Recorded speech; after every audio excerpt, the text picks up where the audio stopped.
Market यहाँ इस level से सपोर्ट लेकर ऊपर जाता है तो हम इसके बेस पर एक सपोर्ट लेवल ड्रॉ करते हैं, इस उम्मीद में कि प्राइस जब नेक्स्ट टाइम यहाँ आएगा तो हम यहाँ बाय करेंगे। प्राइस नीचे तो आता है पर हमारे सपोर्ट लेवल तक नहीं आता, उसके पहले ही रिवर्स हो जाता है। तो जो लोग इस सपोर्ट लेवल के बेस पर एंट्री लेने का सोच रहे थे उनसे ये मूव मिस हो जाता है। पर वहीं जिन लोगों को यहाँ प्राइस एक्शन के साथ स्मार्ट मनी के ऑर्डर ब्लॉक का भी नॉलेज था, वो यहाँ इस ऑर्डर ब्लॉक को आइडेंटिफाई कर ट्रेड में एंटर हो सकते थे। तो आइए जानते हैं क्या होता है ऑर्डर ब्लॉक और इसे कैसे यूज करते हैं। पहली बार हम किसी वीडियो का लाइक एम रखेंगे तो इस वीडियो का लाइक एम होगा 1000 लाइक्स। होपफुली ये आपके लिए ज्यादा मुश्किल नहीं होगा। स्मार्ट मनी कॉन्सेप्ट सीरीज का ये हमारा दूसरा वीडियो है। पहले वीडियो में हमने स्ट्रक्चर मैपिंग और वीक एंड स्ट्रॉन्ग लेवल को कवर किया था। अगर आपने पार्ट 1 नहीं देखा तो पहले उसे देखें। So what is an order block?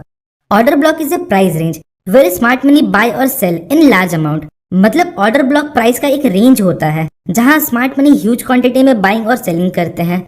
अब स्मार्ट मनी क्यों एक रेंज में बाय और सेल करते हैं? मान लीजिए मार्केट अपट्रेंड के दौरान ब्रेक ऑफ स्ट्रक्चर फॉर्म करता है, तो इस समय अगर मुझे या आपको ऑर्डर प्लेस करना होगा तो हम अपने इंटरेस्टेड प्राइस पॉइंट पर मार्केट ऑर्डर लगाकर या लिमिट ऑर्डर लगाकर अपने सारे ऑर्डर्स को एक ही जगह फुलफिल कर सकते हैं। क्योंकि हमारी क्वांटिटी कम होती है इसलिए हमारे अगेंस्ट बायर्स और सेलर्स इजिली मिल जाते हैं। पर जो स्मार्ट मनी होते हैं वो लाखों की क्वांटिटी में बाय और सेल करते हैं, जिसकी वजह से उनका किसी पर्टिकुलर प्राइस पॉइंट पर ऑर्डर फिल नहीं होता। एग्जाम्पल के लिए, अगर स्मार्ट मनी को 4 लाख क्वांटिटी बाई करना है और प्राइस अभी 100 रुपए चल रहा है, तो हो सकता है अभी करंट प्राइस पॉइंट पर 1 लाख क्वांटिटी के सेलर्स अवेलेबल हो, फिर 102 रुपए पे कुछ सेलर्स अवेलेबल हो, फिर 103 रुपए पर, फिर 104 रुपए पे कुछ सेलर्स अवेलेबल हो। ऐसे करके हर प्राइस लेवल पर कुछ सेलर्स है। इसी वजह से वो एक रेंज डिसाइड करते हैं जिसमें उनका पूरा ऑर्डर फुलफिल हो जाए। अब कभी कभी उनके ह्यूज बाइंग और सेलिंग की वजह से मार्केट काफी तेजी से मूव करता है, जिससे उनके कुछ ऑर्डर्स पेंडिंग रह जाते हैं। देखिए, अब प्राइस ऊपर आ गया है, अगर वो इस प्राइस पॉइंट पर खरीदेंगे तो उन्हें लॉस होगा, तो वो अब कुछ ट्रैप मेथड का यूज करते हैं। सर्टेन अमाउंट लगाकर वो प्राइस को वापस नीचे लेकर आते हैं। बेसिकली वो बस प्राइस को रिटेलर के स्टॉप लॉस तक लेके जाते हैं, जिससे मार्केट अपने आप नीचे आ जाता है। फिर फर्दर उन्हें प्राइस को नीचे पुश करने के लिए कैपिटल लगाना नहीं पड़ता, और प्राइस जब वापस उनके जोन में आता है तो वो अपने बाकी बचे पेंडिंग ऑर्डर्स को फिल करते हैं। अब देखिए, मार्केट को नीचे लाने में भी उनको कुछ पैसे लगाने पड़ते हैं, पर बाकी बचे पेंडिंग ऑर्डर्स को हाई प्राइस में खरीदने से अच्छा वो अपना थोड़ा दिमाग लगाते हैं और अपना प्रॉफिट को थोड़ा कम कर प्राइस को नीचे लेकर आते हैं, जिससे एवरेज में उन्हें ऊपर खरीदने से ज्यादा नीचे खरीदने में प्रॉफिट होता है। तो ये थोड़ी समझने वाली बात है। होपफुली मैं आपको समझा पाया हूँ। तो हमें करना क्या है? हमें सिंपली ऑर्डर ब्लॉक को फाइंड करना है, क्योंकि वहाँ स्मार्ट मनी के बहुत से पेंडिंग ऑर्डर्स है, और जब प्राइस उस लेवल पर आएगा तो हम भी बिग प्लेयर्स के साथ उनके डायरेक्शन में एंटर हो सकते हैं। तो आइए अब समझते हैं कैसे हम ऑर्डर ब्लॉक को आइडेंटिफाई और मार्क करते हैं। सो बेसिकली हम क्या करते हैं, जब भी मार्केट में एग्रेसिव बाइंग और सेलिंग दिखती है, एग्रेसिव बाइंग और सेलिंग का मतलब कुछ इस प्रकार के मोमेंटम कैंडल जहां प्राइस बहुत कम समय में तेजी से ऊपर या नीचे जाते हैं। तो इन मोमेंटम कैंडल्स के पहले जो वीक कैंडल होता है, वीक कैंडल मतलब जो इस बिग मूव के पहले स्मॉल रेंज कैंडल है, तो हम उसके बेस पे एक जोन ड्रॉ करते हैं, जिसे हम प्राइस एक्शन के लैंग्वेज में डिमांड या सप्लाई जोन बोलते हैं। और जब यही डिमांड और सप्लाई जोन कुछ क्राइटेरिया को फुलफिल कर जाते हैं तो इसे हम ऑर्डर ब्लॉक बोलते हैं। इसलिए बहुत जगह डेफिनेशन में ऑर्डर ब्लॉक को ऑप्टिमाइज्ड डिमांड या सप्लाई जोन कहा गया है।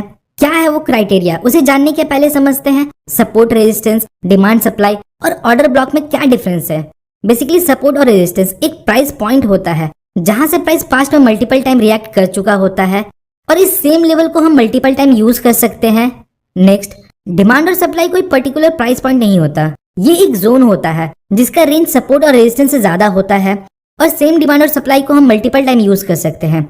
वहीं ऑर्डर ब्लॉक भी डिमांड और सप्लाई की तरह एक जोन होता है, पर कुछ क्राइटेरिया फुलफिल होने के बाद। वो क्राइटेरिया क्या है अभी हम थोड़ी देर में उन्हें देखेंगे।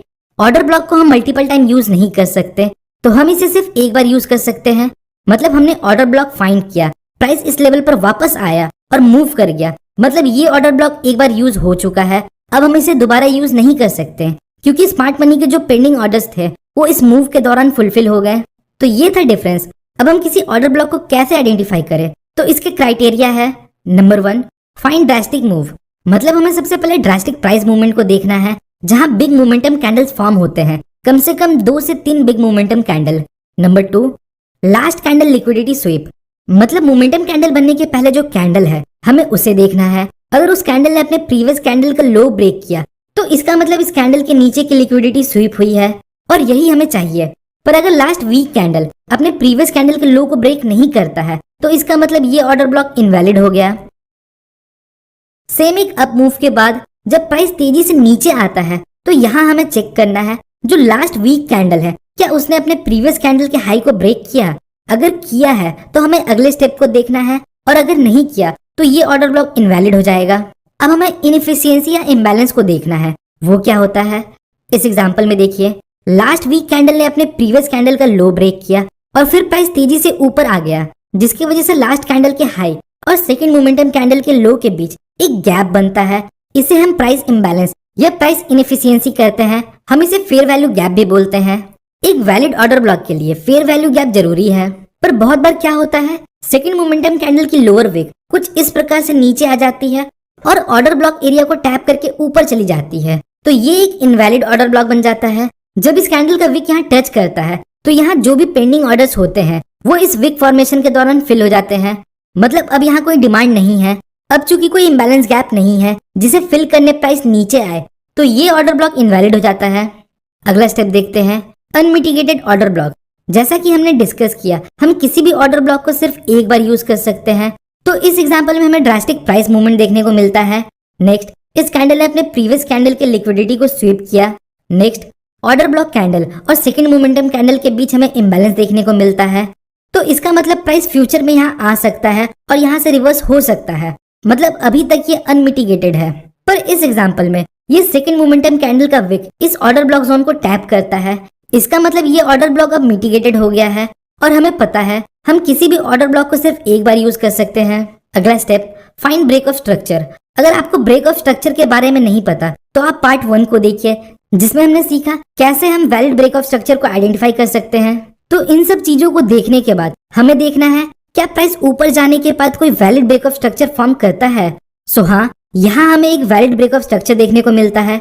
यहाँ प्राइस अपने ट्रेंडिंग मूव का 50 to 60% पुल बैक लेने के बाद इस हाई को ब्रेक करता है, मतलब यहाँ ब्रेक ऑफ स्ट्रक्चर क्रिएट हुआ है। नाउ अब फाइनल स्टेप को देखते हैं break of structure inducement. Inducement का मतलब होता है किसी लेवल के ब्रेकआउट का लालच दिखाकर रिटेल ट्रेडर्स को ट्रैप करना। अभी के लिए आप इसे फेक ब्रेकआउट समझिए, आने वाले वीडियो में हम इसे डिटेल में समझेंगे। सो यहाँ ब्रेक ऑफ स्ट्रक्चर के दौरान बहुत से रिटेल ट्रेडर्स यहाँ लॉन्ग ट्रेड में एंटर हुए होंगे, पर प्राइस ऊपर जाने की जगह नीचे आकर उनका स्टॉप लॉस हिट कर देता है और फिर प्राइस ऑर्डर ब्लॉक जोन में आने के बाद वापस ऊपर चला जाता है। सो आइए अब इस सारे प्रोसेस को और लॉजिक को एक चार्ट के हेल्प से समझते हैं। सो यहाँ मार्केट में ब्रेक ऑफ स्ट्रक्चर क्रिएट हो रहा है। नेक्स्ट इस मूव को देखिए ड्रास्टिक प्राइस मूवमेंट जहाँ 3 मोमेंटम ग्रीन कैंडल्स है। नेक्स्ट अब हमें देखना है क्या मोमेंटम कैंडल के पहले जो वीक कैंडल है क्या उसने अपने प्रीवियस कैंडल के लो को ब्रेक किया। सो हाँ, यहाँ इसका लो ब्रेक हुआ है। नेक्स्ट अब हमें देखना है क्या यहाँ कोई इम्बैलेंस गैप है। तो हाँ, इन दोनों कैंडल के बीच ऑर्डर ब्लॉक कैंडल और सेकंड मोमेंटम कैंडल के बीच गैप है। नेक्स्ट प्राइस यहाँ इस हाई को ब्रेक करता है, मतलब यहाँ ब्रेक ऑफ स्ट्रक्चर क्रिएट करता है। तो अब हमें वेट करना है प्राइस का वापस इस लेवल में आने का।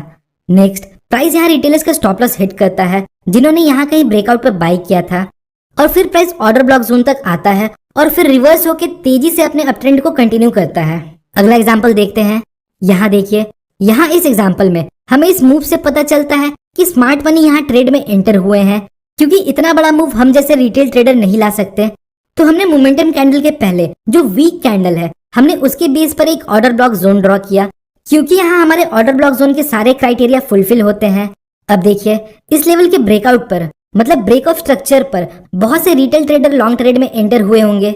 सो अगर स्मार्ट मनी का कुछ पेंडिंग ऑर्डर बचा होगा तो वो प्राइस को यहाँ से ऊपर जाने नहीं देंगे।